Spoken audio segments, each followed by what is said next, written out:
Bu videomuzda günümüzde 59 yeni doğan çocukların birinde görülen otizm spektrum bozukluğunu sinemaya taşımış olan en iyi 20 filmden bahsedeceğiz. Bu listenin oluşturulmasında, film sıralaması, analizi ve yorumlanmasında en önemli kaynaklardan birisi olarak görülen İMDB veri tabanını esas alacağız.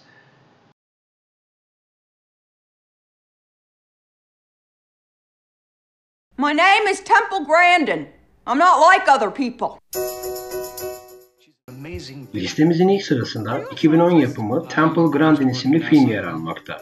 8.3 IMDB puanı ile listenin en üst sırasında bulunan film, kendisi de otizmli bir yazar ve aynı zamanda akademisyen olan Temple Grandin'in hayatını konu almakta. Excellent work, Temple.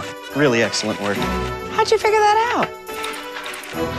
He can see all around without moving his head. How is she? She's good. You do remember, though, something's gonna set her off.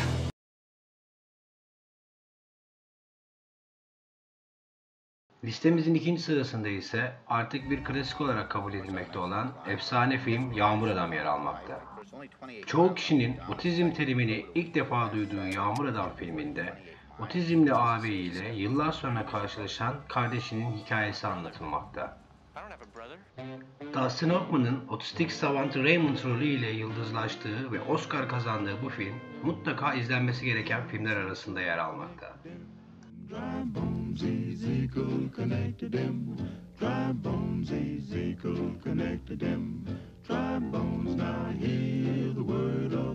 Of course, I'm an excellent driver. You know how to drive? Yeah.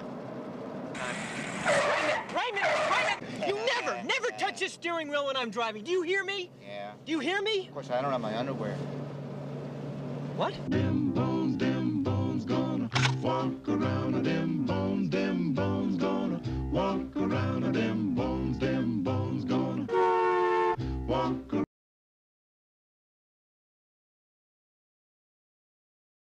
I have something to say to him.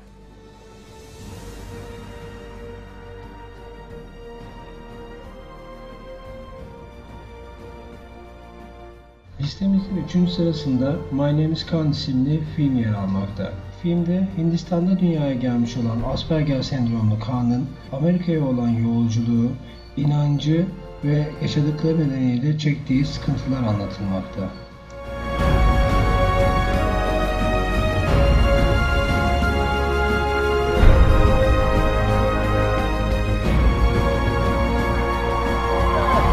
Mr. President!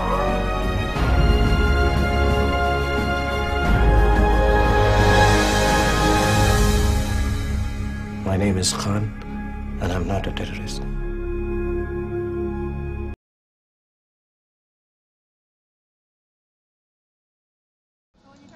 Listemizin 4. sırasında ise gerçek bir yaşam hikayesinden esinlenilen Maraton isimli film yer almakta. Annesinin de desteğiyle uluslararası bir maratona katılma başarısı gösteren otizmli bireyin hayatı bu filmde ele alınmakta.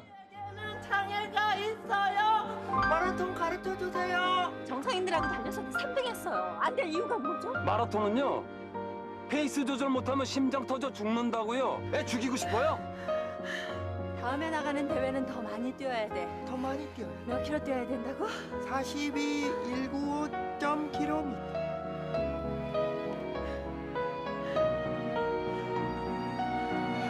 이제 안 해요. 마라톤 이제 안 해요. 피가 초록초록 내려요.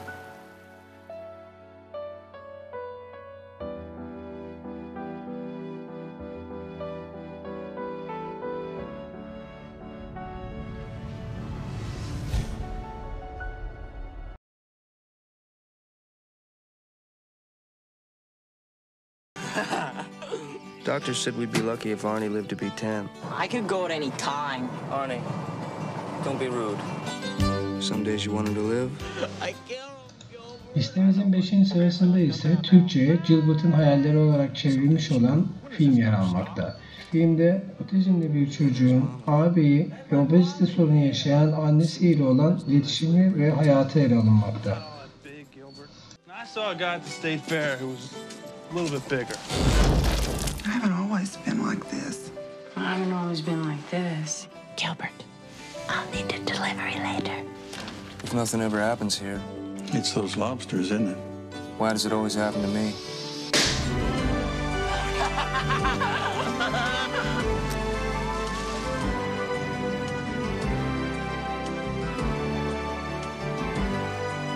Sometimes I just want to stick her head in the oven and turn on the gas.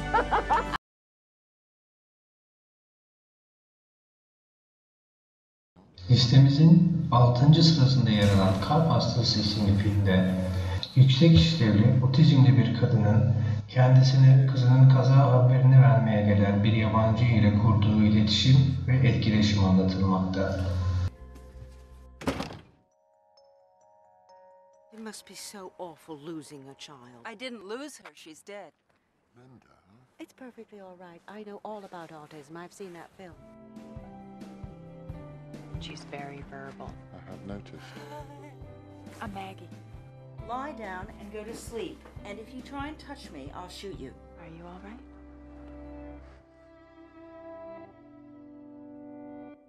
I keep seeing her face. There's things I want. There's things I think I want. You know, Linda, I actually think we work quite well together, don't you? You're a very selfish man. No, I'm not. You're just unreasonable. I'm autistic. That's a...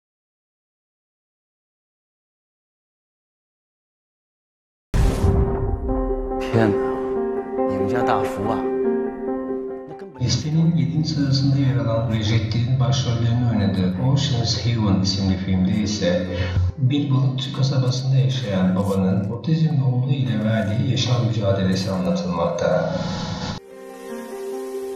大福7岁的时候啊，他妈意外走了，我是他唯一的亲人。如果我也走了，这大福待在哪儿啊？我想问您那儿收不收孤独症啊？那真要把大福送在什么孤儿院的门口，我想他们也不会不收吧？那万一人家真的不收呢？又或者收了，能不能养他一辈子？这我早前心里都没谱。没事没事没事。 大福对谁呀都是个负担，我是他爸，赶上了没办法。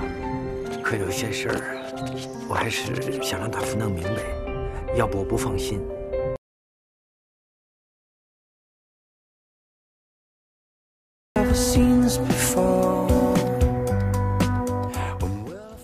Listenin 8. sırasında yer alan Benix isimli filmde lisede okumakta olan otizmli bir ergenin ailesi, akranları ve arkadaşları ile yaşadığı sosyal uyum problemleri ve hayat hikayesi ele alınmakta. Nice and easy.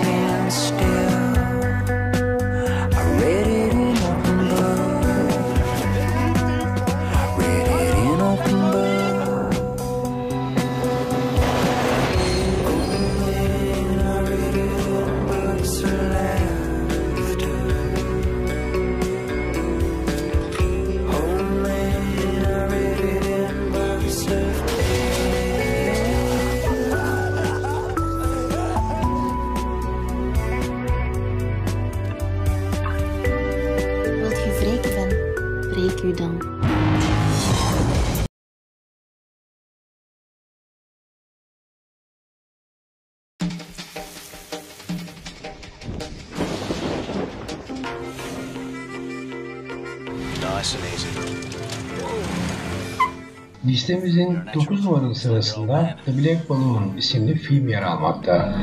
Filmde otizmli kardeşi ve hamile annesiyle ilgilenen bir ergenin hayatı anlatılmakta. Why, hello. Hello.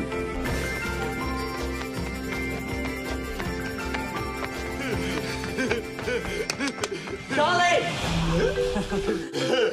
Charlie, this is Jackie. Hello, Charlie.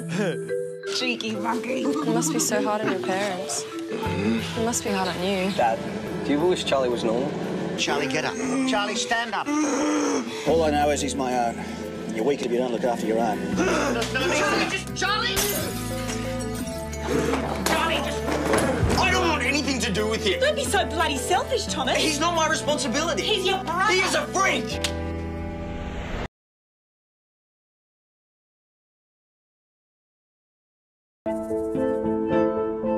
She should be with me. I'm her family. I'm 18 now. You're big enough to be 18. You gotta have a real job, a real place to live, man. That's what this is, see? Room on board. Listemizin tam ortasına geldiğimizde ise Jack of the Retards filmini görmekteyiz. Filmde otizmli bir kız çocuğu ile bakıcısı arasında geçen olaylar ve maceralar ele alınmakta. Glory's no Rain Man, no genius savant upside, but we like to think she has an exceptional personality. Will you do it? I'll make it work. I'm on the short bus. Donna, this is a class, not a circus. Is our son Robert? Robert, be nice. Are you here to save the day? Glory! Glory, come on. Not noodle time. Get up. We went over this. Undershirt, then pants, then shirt. Don't ask me why the order matters, but it does. I got a job. I'm getting us a place. Come on, let's go! I don't want to feel like we're co-workers in a mental...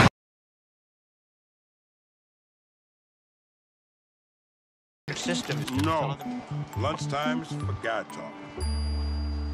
A woman moved into 3A. All right. Now that's lunch. 11. sırada yer alan Adam isimli filmde ise Asperger sendromlu Adam'ın üst komşusu olan Betty ile olan ilişkisini ele alan bir film yer almakta. One a little stranger than the other. Adam? What? You said you couldn't see out of your windows. Adam, you might want to give the young lady a call instead of just dropping by. Had a lot of things to say. I have something to show you. Come in, come in. On my way. Oh, my.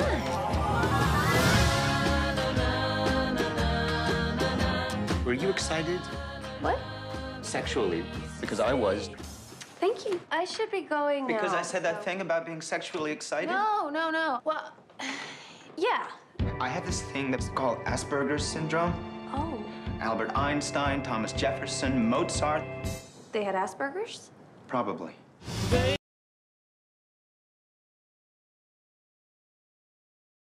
What's that? My cousin, you know the one I told you about? The retard? He's autistic or something, right, Luke? Autistic? Grandma said that I defy clinical categorization. I'm just as special as anyone else. Listenin 12. sırasında yer alan Story of Luke isimli filmde ise dedesini kaybeden Luke'un amcası ve ailesiyle birlikte yaşamak zorunda kalması ve aralarında geçen etkileşim anlatılmakta. Likes to travel. What do you want to do? Huh? What do you want to do? I want to go out and screw. Yes, like a boy my age. Have a seat and fill this out. Do you not nag and like to travel? I'm looking for a female with those specifications. Don't you think we should find you a job before you start asking me out on dates? I'm your supervisor. My name is Zach, never Zachary. I run the IT department. I own your ass. So Luke, you found a girlfriend yet? That's not funny, Brad. He's been home all day. I found a girl. Did you fall for an NT? Maria is a nice girl with pretty breasts. NT, neurologically typical. She's normal. You thought you were finding a job? Taking buses around town?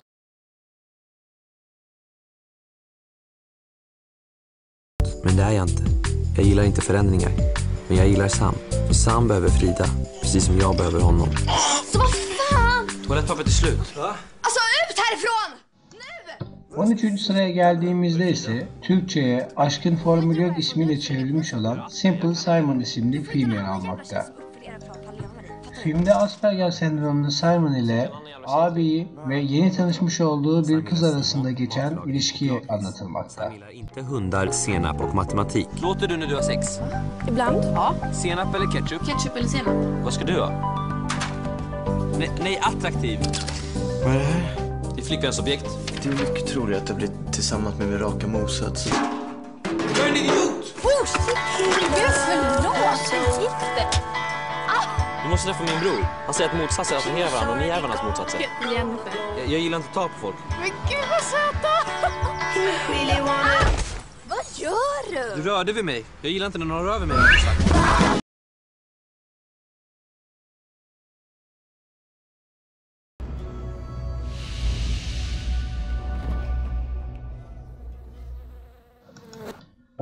Sırada Türkçe'ye öfke olarak çevrilmiş Çaklık isimli film yer almakta. Otizmli bir kız çocuğunun yeteneğini fark ederek bunu dövüş sanatlarında kullanması ve sonrasında yaşadığı maceralar ele alınmakta.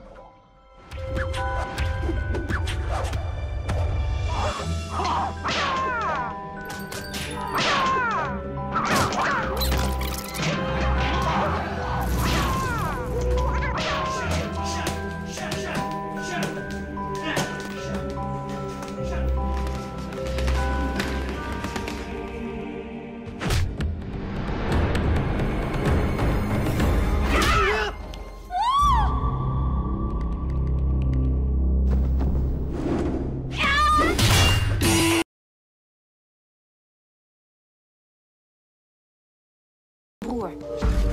Ik wist ook wel dat jij Ray niet met rust zou laten. Hij maakte alles kapot. Waarom hoor ik dit nu pas? Het gaat niet goed met Ray. Waarom niet? Hij zit te lang opgesloten. 15. sırada yer alan Daylight isimli filmde ise otizmli çocuğa sahip genç bir avukatın hapishanede yine otizmli üvey bir ağabeyi olduğunu öğrenmesi ve sonrasında gelişen süreci anlatmakta. Ray is autistisch.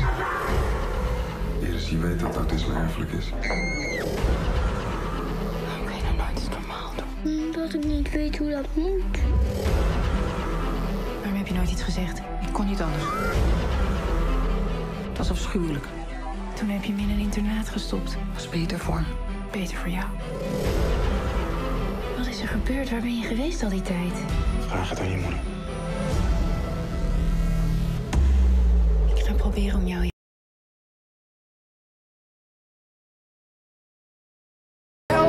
By the time I was 2 years old, my parents basically got the drill. I wasn't exactly what they were looking for in a child.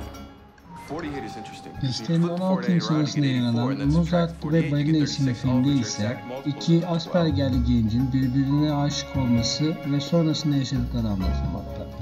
Somebody new signed up. Isabel Sorensen. Hi, Donald.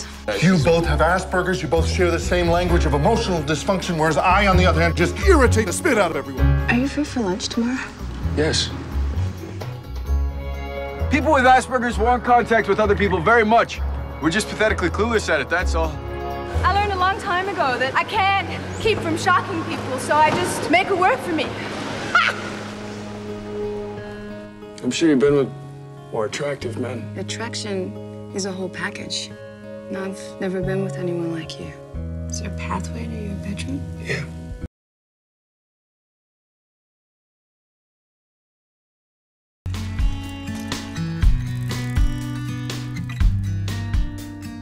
We each do what we're good at and everyone's happy. You're good at school and I'm good at taking care of you. Why am I always the sidekick? Because.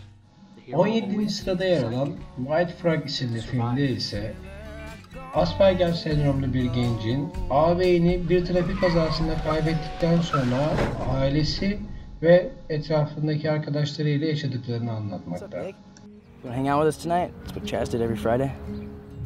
He's bluffing. Why don't you pay up and find out? He's got a perfect poker face. So, am I the only one who thinks that this kid is an absolute weirdo? I know he's my son. But still, I can't help thinking of Nick as Chaz's shadow.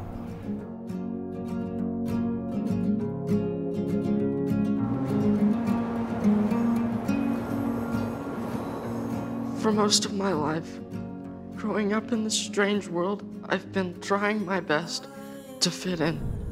Our parents wanted us to be perfect. They had an image of what perfect should be.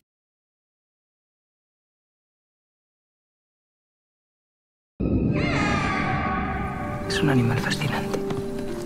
Ellas son las culpables de que estemos aquí. ¿Quién es usted? 18. sıradaki Alfaro de las Orcas isimli filmde ise Grandin'in otizmli çocuğuna yardımcı olabilmek için İspanya'dan Arjantin'e yaptığı yolculuk anlatılmakta. Podría ser un buen negocio. ¿Y se te ocurre? ¿Cómo has sido capaz de enseñarnos algo tan cruel? La naturaleza a veces es así. Ayúdame, hay que sacarlo de aquí.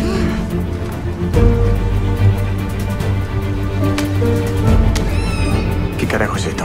¿Sabes cuántas denuncias llevas acumuladas? ¿Dónde fue la última vez que lo viste? Sentado como siempre en el acantilado. ¡Tristán! ¡Tristán! Este hombre los está usando a usted y a su hijo en beneficio propio. No entiendo cómo has podido hacerlo. Las orcas son mi vida. Es lo único que me queda. Por favor, alguien me escucha, es una emergencia.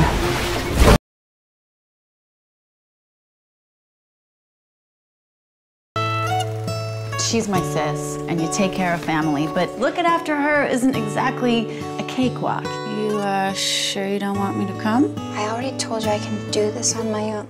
Listemizin 19. sırasında yer alan Jane Once a Boyfriend isimli filmde ise Asperger sendromlu genç bir kadının kız kardeşinin de yardımıyla ilk erkek arkadaşını araması anlatılmaktadır. You looking at me? Hey, I just wanted to apologize. I didn't mean to scare you back there. Oh, here, let me. That was supposed to look cool. It was cool. Jane and I had something. She said it was cool. All I'm asking for is her number. She has social issues. What's the problem? Phobias, OCD, stuff like that? She has Asperger's. I got you.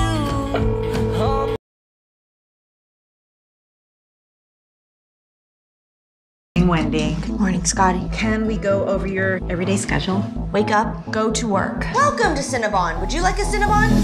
How's your script coming? I just wrote a story where Spock travels to Deep Space Nine. Listemizin 20. sırasında ise Kristen Pay isimli film yer almakta.